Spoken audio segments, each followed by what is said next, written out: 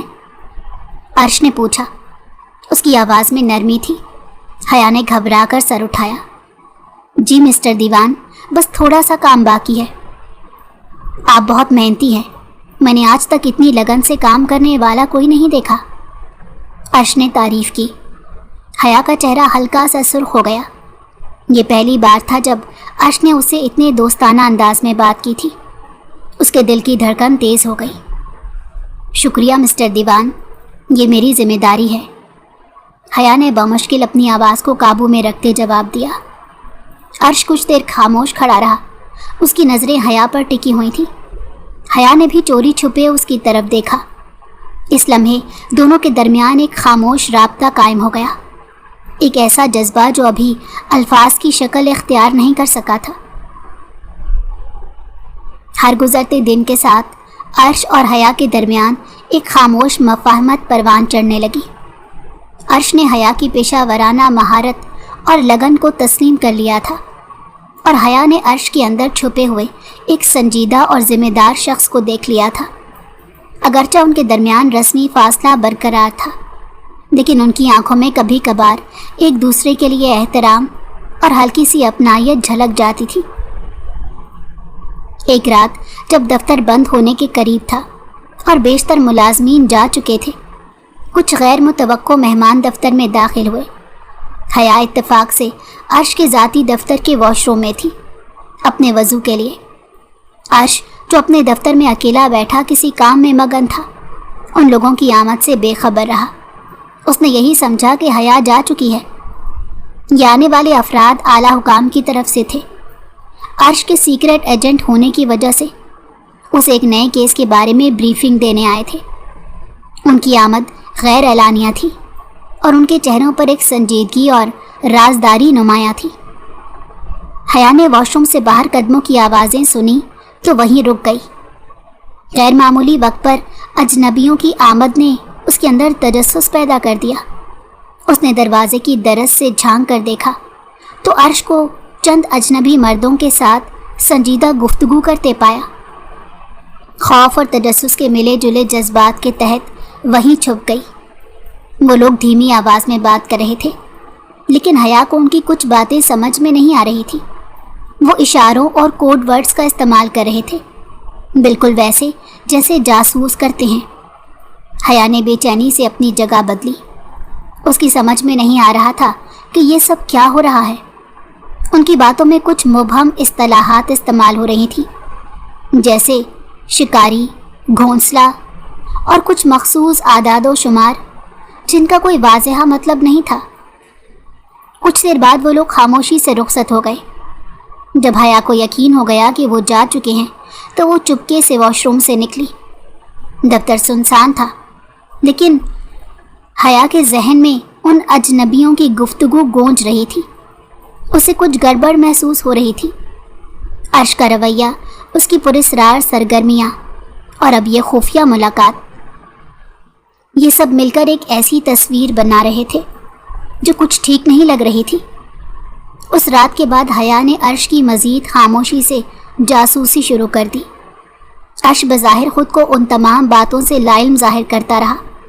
وہ معمول کے مطابق دفتر آتا، کام کرتا اور چلا جاتا، لیکن حیا کی نظریں ہمیشہ اس پر مرکوز رہتی۔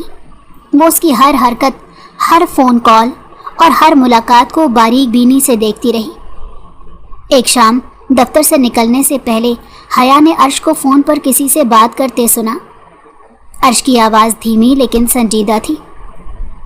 تم اس پرانی عمارت پر پہنچو، میں کچھ دیر میں وہاں ہوں، کسی کو کانوں کان خبر نہیں ہونی چاہیے۔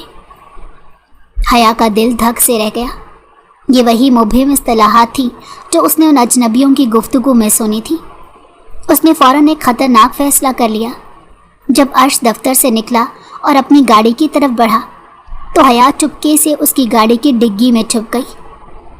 سرد رات کی خاموشی میں گاڑی سڑکوں پر دوڑتی رہی۔ حیا ڈگی میں سکڑی ہوئی لیٹی تھی۔ اس کا دل خوف اور تجسس سے بے قابو ہو رہا تھا۔ کچھ دیر بعد گاڑی ایک ویران علاقے میں رکی۔ عرش گاڑی سے نکلا اور ایک خستہ حال تاریک عمارت کی طرف چلا گیا۔ حیا نے کچھ دیر انتظار کیا اور پھر آہستگی سے ڈگی کا دروازہ کھول کر باہر نکلی۔ عمارت کے اندر مدھم روشنی تھی جو شکستہ کھڑکیوں سے چھن کر آ رہی تھی۔ حیا دبے قدموں سے عرش کا پیچھا کرتے ہوئے اندر داخل ہوئی۔ عمارت کے اندر ایک پراسرار سکوت طاری تھا۔ حیا ایک کمرے کے قریب پہنچی تو اس کے پیروں تلے سے زمین سے رک گئی۔ چند لوگ جن میں صابر بھی شامل تھا اور ایک مولوی صاحب اس پرتعیش کمرے میں موجود تھے۔ اس کے آتے ہی اب اس کی جانب ایسے مڑے جیسے اسی کے منتظر تھے۔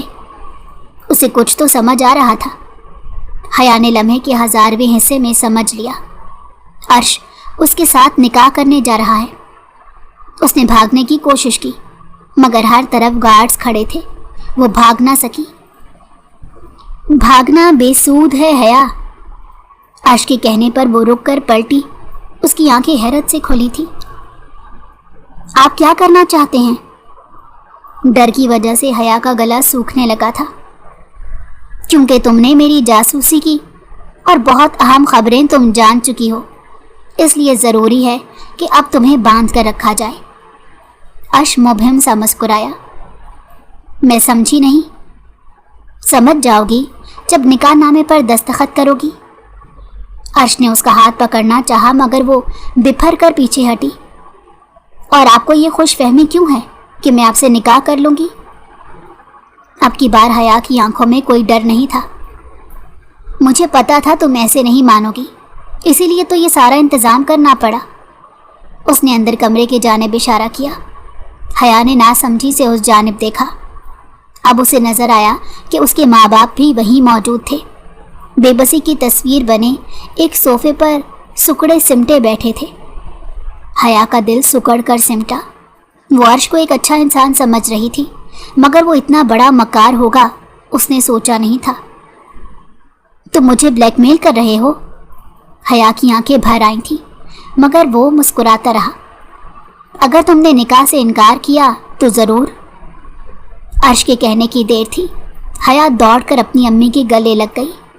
وہ لوگ بے بس تھے، بس اسے تسلی دیتے رہے، مگر عجیب بات یہ تھی کہ وہ شادی کے لیے رضامند تھے۔ حیا کے پاس فرار کا کوئی راستہ نہیں تھا۔ آخرکار دل پر پتھر رکھتے اس نے نکاح کے لیے حامی بھر لی۔ ایک اجنبی بندھن اور ان کہیں باتیں۔ زبردستی کے نکاح کے بعد حیا ایک ایسی دلدل میں پھنس گئی تھی جہاں ہر طرف نفرت اور بے یقینی کا دھواں چھایا ہوا تھا۔ وہ عرش کے ساتھ اس کی عالی شان گھر تو چلی گئی تھی لیکن اس کا دل اس شخص کے لیے صرف کراہیت اور غصے سے بھرا ہوا تھا۔ اس کی آنکھوں میں عرش کے لیے کوئی نرم گوشہ نہیں تھا، صرف ایک سرد بیزاری تھی جو ہر وقت نمایاں رہتی تھی۔ عرش نے بھی صورتحال پر کوئی وضاحت دینے کی کوشش نہیں کی۔ وہ خاموش رہتا، اپنے کاموں میں مگن دکھائی دیتا، جیسے حیا کی نفرت اس کے لیے کوئی معنی ہی نہ رکھتی ہو۔ ان کے درمیان ایک ناقابل عبور دیوار کھڑی ہو گئی تھی، ایک ایسی خاموشی جو چیخوں سے بھی زیادہ اذیت ناک تھی۔ ایک رات جب گھر کی فضا گہری خاموشی میں ڈوبی ہوئی تھی، حیا اتفاق سے عرش کو کسی سے فون پر بات کرتے سننے لگی۔ وہ اپنے کمرے میں جا رہی تھی کہ عرش کے مطالعے کے کمرے سے آتی ہوئی دھیمی آواز نے اس کے قدم روکنے پر مجبور کر دیا۔ ہاں، سب کچھ منصوبے کے مطابق ہوا، نکاح ہو گیا ہے، اب وہ جو مرضی سمجھتی رہے۔ عرش کی آواز میں ایک گہری تھکن محسوس ہو رہی تھی۔ کچھ لمحے کی خاموشی کے بعد اس نے دوبارہ کہا، وہ لوگ اسے کوئی سیکرٹ ایجنٹ سمجھ رہے تھے، اسی لیے شادی کرنا ضروری تھا۔ حیا کا دل ایک دھچکے سے رہ گیا۔ وہ لوگ کون تھے اور اسے سیکرٹ ایجنٹ کیوں سمجھ رہے تھے؟ کیا عرش نے اسے کسی خطرناک صورتحال سے بچانے کے لیے یہ سب کیا تھا؟ عرش نے پھر بات شروع کی۔ اس کی آواز میں ایک عجیب سا درد تھا۔ نفرت کرتی ہے تو کرتی رہے، مجھے اس کی حفاظت کرنی تھی بس۔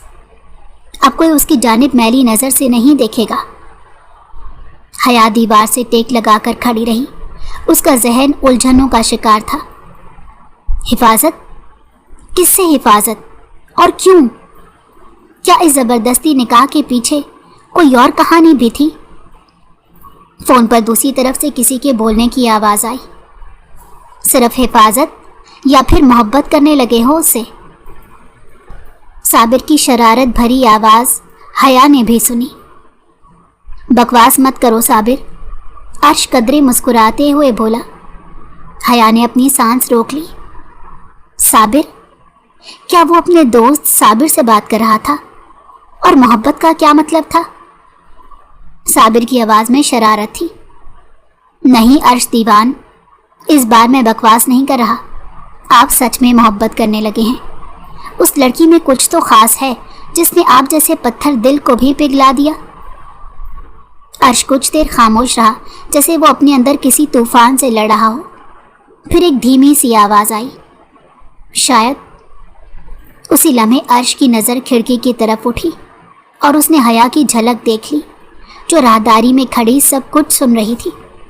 اس کا چہرہ یکدم زرد پڑ گیا۔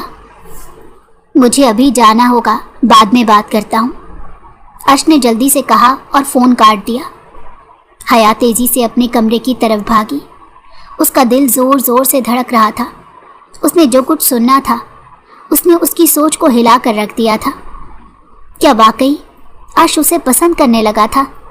اور وہ لوگ اسے سیکرٹ ایجنٹ کیوں سمجھ رہے تھے؟ اگلے کئی دن حیا کے لیے بے چینی اور الجھن میں گزرے۔ وہ عرش کے رویے میں ایک ہلکی سی تبدیلی محسوس کر رہی تھی۔ وہ پہلے سے زیادہ اس کی طرف دیکھتا، اس کی چھوٹی چھوٹی باتوں کا خیال رکھتا، اگرچہ وہ اب بھی اپنی ظاہری سرد مہری برقرار رکھنے کی کوشش کرتا تھا۔ ایک شام حیا عرش کے کمرے میں کچھ فائلیں رکھنے گئی تو اس نے اسے کھڑکی کے پاس کھڑا دور کسی سوچ میں گم پایا۔ اس کے چہرے پر ایک اداسی تھی جو حیا نے پہلے کبھی نہیں دیکھی تھی۔ مسٹر دیوان، یہ فائلیں آپ کے لیے ہیں، حیا نے دھیمی آواز میں کہا۔ عرش نے چونک کر اس کی طرف دیکھا۔ شکریہ حیا۔ اس کی آواز معمول سے زیادہ نرم تھی۔ حیا کچھ دیر وہیں رکی رہی۔ اس کے دل میں ایک عجیب سی خواہش پیدا ہو رہی تھی کہ وہ اس سے پوچھ سکے کہ کیا بات ہے، لیکن اس کی انا اور نفرت کی دیوار اسے روک رہی تھی۔ کیا آپ ٹھیک ہیں؟ آپ کچھ پریشان لگ رہے ہیں، آخرکار اس نے پوچھ ہی لیا۔ عرش نے ایک گہری سانس لی اور کھڑکی سے باہر دیکھنے لگا۔ زندگی کبھی کبھی بہت پیچیدہ ہو جاتی ہے حیا، کچھ فیصلے مجبوری میں کرنے پڑتے ہیں جن کے نتائج ہمیشہ اچھے نہیں ہوتے۔ اس کے ان مبہم الفاظ نے حیا کے تجسس کو اور بڑھا دیا۔ کیا وہ زبردستی نکاح کی طرف اشارہ کر رہا تھا؟ کیا آپ اس نکاح کی بات کر رہے ہیں؟ حیا نے براہ راست پوچھ لیا۔ عرش نے مڑ کر اس کی طرف دیکھا۔ اس کی آنکھوں میں ایک گہرا درد تھا۔ ہاں حیا، میں جانتا ہوں کہ میں نے تمہارے ساتھ جو کچھ کیا وہ غلط تھا، لیکن یقین کرو میرے پاس کوئی اور راستہ نہیں تھا۔ مجھے تمہاری حفاظت کرنی تھی۔ میری حفاظت؟ کس سے اور کیوں؟ حیا نے سوالات کی بوچھاڑ کر دی۔ عرش نے ایک لمبی آہ بھری۔ ابھی میں تمہیں سب کچھ نہیں بتا سکتا، لیکن وقت آنے پر تمہیں سب پتہ چل جائے گا۔ بس مجھ پر تھوڑا بھروسہ رکھو۔ بھروسہ؟ حیا کے دل میں ایک کڑواہٹ پیدا ہوئی۔ اس نے اس شخص پر کیسے بھروسہ کیا تھا جس نے اسے اغوا کر کے زبردستی نکاح کر لیا تھا؟ آپ سے بھروسہ کرنا بہت مشکل ہے مسٹر دیوان، آپ نے میری زندگی برباد کر دی ہے۔ حیا کی آواز میں تلخی تھی۔ عرش نے خاموشی سے اس کی بات سنی۔ اس کے چہرے پر کوئی غصہ نہیں تھا، صرف ایک گہرا پچھتاوا تھا۔ اس رات کے بعد حیا اور عرش کے درمیان ایک سرد جنگ جاری رہی۔ حیا نے عرش سے دوری اختیار کر لی تھی، لیکن اس کے دل میں کہیں نہ کہیں اس کی باتوں کا اثر موجود تھا، اور وہ جاننا چاہتی تھی کہ اس زبردستی کے نکاح کے پیچھے کیا راز چھپا ہے، اور کیا واقعی عرش اسے پسند کرنے لگا تھا۔ عرش بھی حیا کی نفرت کو محسوس کر رہا تھا، لیکن اس نے صبر کا دامن نہیں چھوڑا۔ وہ خاموشی سے اس کی خدمت کرتا، اس کی ضروریات کا خیال رکھتا، بغیر کسی بدلے کی توقع کے، اور اس کے رویے میں ایک ایسی مستقل مزاجی تھی جو حیا کو اندر ہی اندر الجھا رہی تھی۔ کئی دن سرد مہری اور خاموشی میں گزر گئے۔ حیا نے عرش سے بات کرنا ترک کر دیا تھا۔ اس کے دل میں اب بھی شک اور ناراضگی کی ایک گہری کھائی موجود تھی۔ عرش نے بھی اس کی خاموشی کا احترام کیا، فاصلہ برقرار رکھا، لیکن اس کی نگاہیں اکثر حیا پر ٹکی رہتی۔ ان میں سے ایک بے بسی اور پچھتاوا صاف جھلکتا تھا۔ ایک شام عرش نے حیا کو اپنے مطالعے کے کمرے میں بلایا۔ اس کے چہرے پر ایک سنجیدگی تھی جو حیا نے پہلے کبھی نہیں دیکھی تھی۔ حیا، مجھے تم سے کچھ ضروری بات کرنی ہے۔ عرش کی آواز میں ایک اضطراب تھا۔ حیا بے دلی سے اس کے سامنے کھڑی ہو گئی۔ اس کی آنکھوں میں کوئی اشتیاق نہیں تھا۔ جس رات تم نے واش روم میں چھپ کر ہماری جاسوسی کی تھی، عرش نے کہنا شروع کیا۔ اس کی نظریں حیا کی آنکھوں میں گڑی ہوئی تھیں۔ حیا نے اپنی نظریں پھیر لیں۔ وہ اس گفتگو کو دہرانا نہیں چاہتی تھی۔ اس رات دشمن کے کچھ آدمیوں نے تمہیں چوری چھپے جاتے دیکھ لیا تھا۔ وہ تمہیں بھی میری طرح ایک سیکرٹ ایجنٹ سمجھ رہے تھے، عرش نے آہستگی سے کہا۔ حیا نے چونک کر اس کی طرف دیکھا۔ یہ ایک نیا انکشاف تھا۔ مجھے دھمکی آمیز کالز موصول ہو رہی تھی۔ وہ کہہ رہے تھے اگر میں نے ان کا ساتھ نہیں دیا تو وہ تمہارے ساتھ بہت برا کریں گے۔ عرش کی آواز میں درد تھا۔ حیا کی آنکھیں حیرت سے پھیل گئیں۔ تو کیا یہ سب اس کی وجہ سے تھا؟ میرے پاس اور کوئی راستہ نہیں تھا۔ تمہاری حفاظت کے لیے مجھے یہ سب کرنا پڑا، عرش نے بے بسی سے کہا۔ لیکن وہ زبردستی کا نکاح میرے والدین، حیا کی آواز مدھم تھی۔ میں پہلے تمہارے والدین سے ملا تھا، انہیں ساری صورتحال بتائی تھی۔ وہ بھی تمہاری حفاظت کے لیے راضی ہو گئے تھے، لیکن تم ضدی تھی حیا۔ مجھے پتا تھا تم اتنی آسانی سے یقین نہیں کرو گی، اس لیے ہمیں زبردستی نکاح کا یہ ڈرامہ کرنا پڑا۔ عرش نے ایک گہری سانس لی۔ حیا خاموش رہی۔ اس کے ذہن میں پچھلی راتوں کے تمام واقعات ایک فلم کی طرح گھومنے لگے۔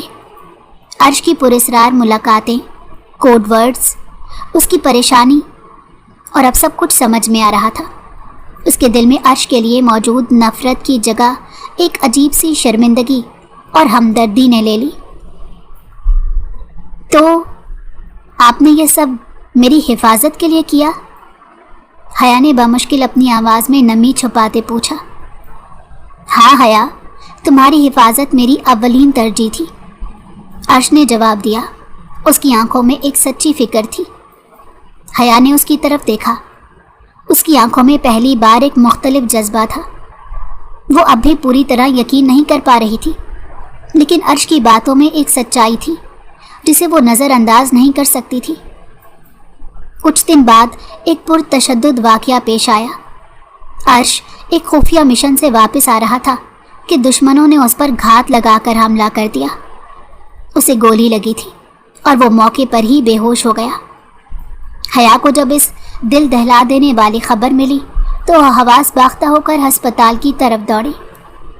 ہسپتال کے ٹھنڈے اور بے جان راہداریوں میں حیا کی بے چینی بڑھتی جا رہی تھی۔ ڈاکٹر نے معائنے کے بعد بتایا کہ خون بہت ضائع ہو گیا ہے اور اگلے 48 گھنٹے عرش کے لیے انتہائی تشویشناک ہیں۔ اس کی زندگی خطرے میں تھی۔ حیا کا دل ڈوبنے لگا۔ اس نے کبھی سوچا بھی نہیں تھا کہ وہ عرش کے لیے اتنی فکر مند ہو سکتی ہے۔ اس زبردستی نکاح کے باوجود اس کے دل میں کہیں نہ کہیں عرش کے لیے ایک دبی ہوئی محبت موجود تھی جو اب اس کی زندگی کو خطرے میں دیکھ کر جاگ اٹھی تھی۔ وہ ساری رات ہسپتال کے ویٹنگ روم میں بے قرار بیٹھی رہی۔ اس کی آنکھوں سے آنسو مسلسل بہہ رہے تھے۔ اس نے اپنے رب کے حضور ہاتھ اٹھا کر عرش کی سلامتی کے لیے دعا کی، گڑ گڑا کر اس کی زندگی کی بھیک مانگی۔ اس کی تمام تر نفرت اور ناراضگی اس رات اس کی دعاؤں میں پگھل گئی تھی۔ اس کے دل میں صرف ایک ہی خواہش تھی، عرش ٹھیک ہو جائے۔ ویٹنگ روم کی بے نور روشنی میں حیا کا چہرہ زرد پڑ گیا تھا۔ اس کی آنکھیں نیند سے بوجھل تھیں، لیکن اس کی روح جاگ رہی تھی۔ عرش کی زندگی کے لیے منتظر اور دعا گو۔ وہ لمحے اس پر صدیوں کی طرح بھاری گزر رہے تھے۔ ہر گزرتے پل کے ساتھ اس کی امید کمزور ہوتی جا رہی تھی، لیکن اس کی دعا کی شدت میں کوئی کمی نہیں آئی تھی۔ اس نے منت مانی، نفل پڑھے اور اپنے رب سے التجا کی کہ وہ عرش کو ایک نئی زندگی عطا کرے۔ اس رات حیا نے اپنی محبت کو محسوس کیا، ایک ایسی محبت جو نفرت کی دبیز چادر کے نیچے چھپی ہوئی تھی۔ اگلے دن کی روشنی ایک معجزے کی نوید لے کر آئی۔ عرش نے اپنی آنکھیں کھول دیں۔ گولی دل کے بہت پاس لگی تھی، مگر سچ شکر دل بچ گیا تھا، اس لیے عرش اب ٹھیک تھا۔ اگرچہ وہ کمزور تھا اور اس کے چہرے پر درد کے آثار نمایاں تھے، لیکن اس کی ہوش میں واپسی نے حیا کی جان میں جان ڈال دی۔ ڈاکٹروں نے اسے خطرے سے باہر قرار دے دیا اور حیا نے شکرانے کے نوافل ادا کیے۔ جیسے ہی عرش کے ٹھیک ہونے کی خبر پھیلی، ہسپتال کے باہر اس کے مداحوں کا ایک جمع غفیر جمع ہو گیا۔ ان کے ہاتھوں میں پھولوں کے گلدستے اور دعائیہ بینرز تھے۔ میڈیا کے نمائندے بھی بڑی تعداد میں وہاں پہنچ گئے۔ ہر کوئی عرش کی خیریت جاننے اور اس واقعے کی تفصیلات جاننے کے لیے بےتاب تھا۔ کچھ دن بعد عرش کو اسپتال سے ڈسچارج کر دیا گیا۔ اس کے بازو میں ابھی بھی پٹی بندھی ہوئی تھی، لیکن اس کی آنکھوں میں زندگی کی چمک واپس آ گئی تھی۔ وہ حیا کے سہارے اسپتال سے نکلا تو مداحوں اور میڈیا کے ہجوم نے انہیں گھیر لیا۔ عرش، آپ کیسے ہیں؟ یہ سب کیسے ہوا؟ وہ لڑکی کون ہے جو آپ کے ساتھ ہے؟ سوالات کی بوچھاڑ ہو رہی تھی۔ کیمروں کی فلیش لائٹس ان کے چہروں پر مسلسل چمک رہی تھی۔ عرش نے ایک ہاتھ سے اپنے مداحوں کا شکریہ ادا کیا اور دوسرے ہاتھ سے حیا کو مضبوطی سے تھامے رکھا۔ میں ٹھیک ہوں، آپ سب کی دعاؤں کا شکریہ، عرش نے دھیمی آواز میں کہا۔ پھر ایک صحافی نے حیا کی طرف اشارہ کرتے پوچھا، عرش، یہ خاتون کون ہے؟ کیا یہ وہی ہیں جن کے بارے میں افواہیں گردش کر رہی تھیں؟ عرش نے حیا کی طرف محبت بھری نظروں سے دیکھا۔ اس کے چہرے پر ایک دھیمی مسکراہٹ نمودار ہوئی۔ اس نے حیا کا ہاتھ اپنے زخمی بازو کے ساتھ تھاما اور اپنی آواز بلند کی تاکہ سب سن سکے۔ یہ حیا ہے، میری بیوی اور میری زندگی کا سب سے قیمتی حصہ۔ اگر یہ نہ ہوتی تو شاید میں آج یہاں نہ ہوتا۔ عرش کے اس اچانک اعتراف محبت پر سب دم بخود رہ گئے۔ حیا کی آنکھیں نمی سے بھر آئیں۔ اس نے کبھی خواب میں بھی نہیں سوچا تھا کہ عرش سب کے سامنے اس طرح اپنے پیار کا اظہار کرے گا۔ مداحوں میں خوشی کی لہر دوڑ گئی۔ انہوں نے تالیاں بجائیں اور عرش اور حیا کے لیے نیک خواہشات کا اظہار کیا۔ میڈیا کے کیمرے مسلسل ان کے چہروں کے تاثرات محفوظ کر رہے تھے۔ حیا نے عرش کی طرف دیکھا۔ اس کی آنکھوں میں بے انتہا محبت اور تشکر تھا۔ اس نے اپنا ہاتھ عرش کے ہاتھ میں دیا اور ایک دل نشین مسکراہٹ کے ساتھ اس کی محبت کو قبول کیا۔ ساحل سمندر، غروب آفتاب۔ کچھ ہفتے بعد عرش اور حیا ایک ساحل سمندر پر ریت پر بیٹھے غروب آفتاب کا دلکش منظر دیکھ رہے تھے۔ سنہری شعاعیں آسمان پر نارنجی اور گلابی رنگ بکھیر رہی تھیں اور سمندر کی لہریں مدھم سروں میں ساحل سے ٹکرا رہی تھیں۔ عرش کا زخمی بازو اب کافی بہتر ہو چکا تھا۔ اس نے اپنا ہاتھ حیا کے ہاتھ میں تھام رکھا تھا۔ کیا تمہیں یاد ہے وہ پہلی ملاقات جب تم نے مجھ سے ہاتھ ملانے سے انکار کر دیا تھا؟ عرش نے مسکراتے ہوئے کہا۔ حیا بھی مسکرائی۔ ہاں، اور آپ کتنے مغرور لگے تھے۔ مجھے بالکل اندازہ نہیں تھا کہ ہماری زندگی کس قدر بدلنے والی ہے۔ میں جانتا ہوں میں نے تمہارے ساتھ جو کچھ کیا وہ غلط تھا، لیکن یقین کرو اس کے پیچھے میری نیت بری نہیں تھی۔ مجھے بس تمہیں محفوظ رکھنا تھا۔ عرش نے افسردگی سے کہا۔ میں جانتی ہوں عرش، اب مجھے سب پتہ چل گیا ہے اور میں شکر گزار ہوں کہ آپ نے میری حفاظت کی۔ حیا نے اپنا سر اس کے کندھے پر رکھا۔ اور میں شکر گزار ہوں کہ تم میری زندگی میں آئی حیا۔ تم نے مجھے سکھایا کہ محبت کیا ہوتی ہے، وہ محبت جو کسی ظاہری کشش یا شہرت کی محتاج نہیں ہوتی، بلکہ دل کی گہرائیوں سے آتی ہے۔ عرش نے اس کے بالوں میں پیار سے ہاتھ پھیرا۔ حیا نے اس کی آنکھوں میں دیکھا۔ اس کی اپنی آنکھوں میں محبت کا ایک سمندر موجزن تھا۔ میں بھی آپ سے محبت کرتی ہوں عرش، اس دن سے جب میں نے آپ کو اس ویران عمارت میں دیکھا تھا، اگرچہ اس وقت میں اس جذبے کو سمجھ نہیں پائی تھی۔ دونوں خاموشی سے ایک دوسرے کی آنکھوں میں کھو گئے۔ ان کے درمیان اب کوئی نفرت یا دوری نہیں تھی، صرف ایک گہری اور سچی محبت تھی جو ایک زبردستی کے نکاح سے شروع ہو کر اب ایک ابدی بندھن میں تبدیل ہو چکی تھی۔ غروب آفتاب کے سنہری رنگ ان کے چہروں پر بکھر رہے تھے اور سمندر کی لہریں ان کی محبت کی ابدی کہانی گا رہی تھی۔ ان کے خاموش گفتگو میں مستقبل کے سہانے خواب اور ایک ساتھ زندگی گزارنے کی لازوال خواہش شامل تھی۔ ساحل سمندر پر بیٹھے یہ دو دل اب ایک ہو چکے تھے، ایک ایسی محبت کے ساتھ جو ہر مشکل اور ہر غلط فہمی کو مات دے گئی تھی۔ کچھ دن بعد عرش اور حیا کے ولیمے کی شاندار تقریب منعقد ہوئی۔ پورا گھر مہمانوں سے کھچا کھچ بھرا تھا، ہر طرف خوشی اور مبارکبادوں کی صدائیں گونج رہی تھیں۔ عرش ایک روایتی شیروانی میں ملبوس بے حد وجیح لگ رہا تھا، لیکن اس کی نظریں بار بار دروازے پر مرکوز تھی۔ وہ اپنی دلہن کا انتظار کر رہا تھا۔ کچھ دیر بعد حیا نے کمرے میں قدم رکھا تو وقت ایک لمحے کے لیے تھم سا گیا۔ اس نے ایک خوبصورت نفیس عروسی لباس زیب تن کیا تھا جس پر نازک زردوزی کا کام کیا گیا تھا۔ اس کا حجاب اس انداز سے اوڑھا گیا تھا کہ اس کا چہرہ ایک چاند کی طرح روشن دکھائی دے رہا تھا۔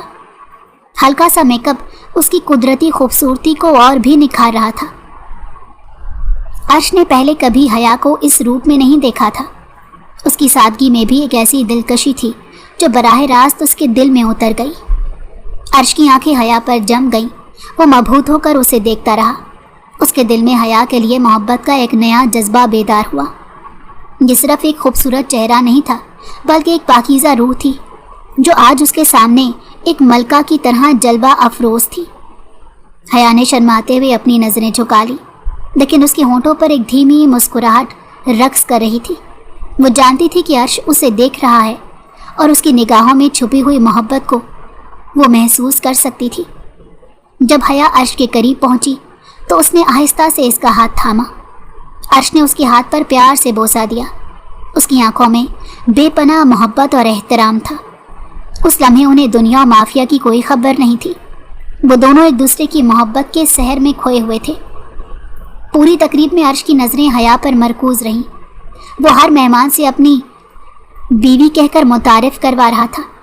اس کی آواز میں فخر اور محبت کا واضح اظہار تھا۔ حیا بھی عرش کے اس پیار بھرے رویے سے بہت خوش تھی۔ اس کے دل میں عرش کے لیے محبت کی ایک نئی کونپل پھوٹ رہی تھی۔ رات کے کھانے کے بعد جب مہمان رخصت ہو گئے اور گھر میں خاموشی چھا گئی تو عرش حیا کو لے کر چھت پر چلا گیا۔ آسمان پر چاند اور تارے چمک رہے تھے اور ہلکی ہلکی ہوا چل رہی تھی۔ تم بہت خوبصورت لگ رہی تھی حیا۔ آج میں نے پہلی بار محسوس کیا کہ اللہ نے مجھے کتنی قیمتی نعمت عطا کی ہے۔ عرش نے حیا کا ہاتھ اپنے ہاتھوں میں لیتے کہا۔ حیا نے شرم سے اپنی نظریں جھکا لی۔ شکریہ عرش، آپ بھی بہت اچھے لگ رہے تھے۔ مجھے افسوس ہے کہ ہماری شادی اس طرح شروع ہوئی، ان ناخوشگوار حالات میں، لیکن میں وعدہ کرتا ہوں کہ میں اپنی پوری زندگی تمہیں خوش رکھنے کی کوشش کروں گا۔ عرش نے حیا کی آنکھوں میں دیکھتے ہوئے کہا۔ حیا نے اپنا ہاتھ عرش کے گال پر رکھا۔ ماضی گزر چکا عرش، اب صرف ہمارا مستقبل ہے، اور مجھے یقین ہے کہ ہم ایک ساتھ بہت خوش رہیں گے۔